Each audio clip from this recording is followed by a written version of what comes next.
He was killed in a military uniform.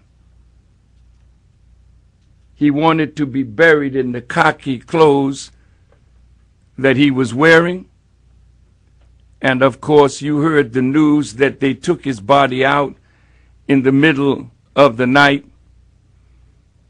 He and his son, Mutasim, who we have in a picture meeting with Hillary Clinton a year and a half ago and shaking hands with Secretary of State Clinton, which should show the world that shaking hands with your enemy and receiving a pat on the back from your enemy should never lull you to sleep that the enemy has changed. The enemy is the enemy. And when you fall asleep on that knowledge, that is when the enemy will take us out. The betrayals of his inner circle. Don't think that that is overseas. That is in our own house. And we today need to watch for those close around for signs of betrayal. Because it is written in the scriptures of the Bible that in the last days perilous times will come. And betrayal will be one of the marks of the end of the world, because people will feel that they'll be safer betraying a good cause, a just cause, to save their lives.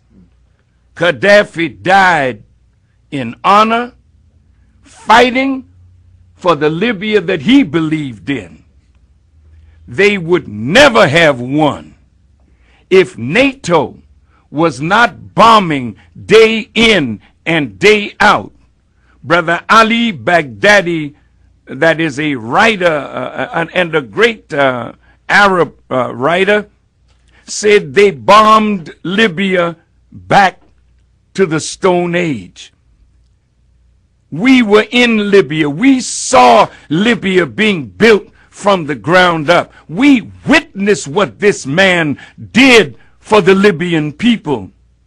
And for NATO to have bombed it like this, watch for Halliburton, watch for Bechtel, watch for the vultures of London, England, and France, and others trying to rebuild the infrastructure that they purposely destroyed, which is against international law. You went for humanitarian purposes, yet 50,000 Libyans lie dead because the West wanted access to the wealth of Libya.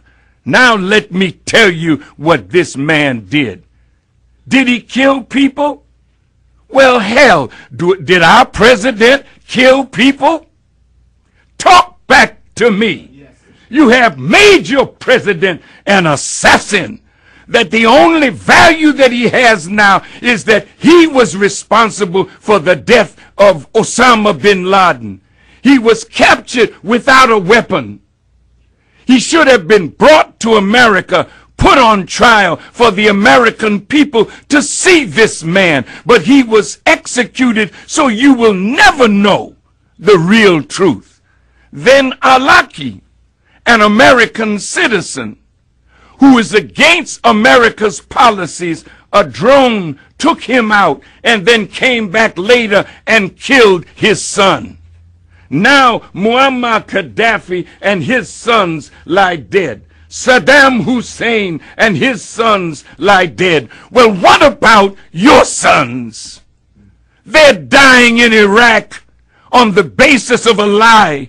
They're dying in Afghanistan on the basis of a lie. And now drones are in Pakistan, drones in Somalia, drones in Yemen. When will it stop? America, do you think that you can get away with this? If it's time for another commercial, then you go on and take the commercial. I'm just warming up. All right. Thank you, Brother Minister. Join us on our live show at pushbacknow.com.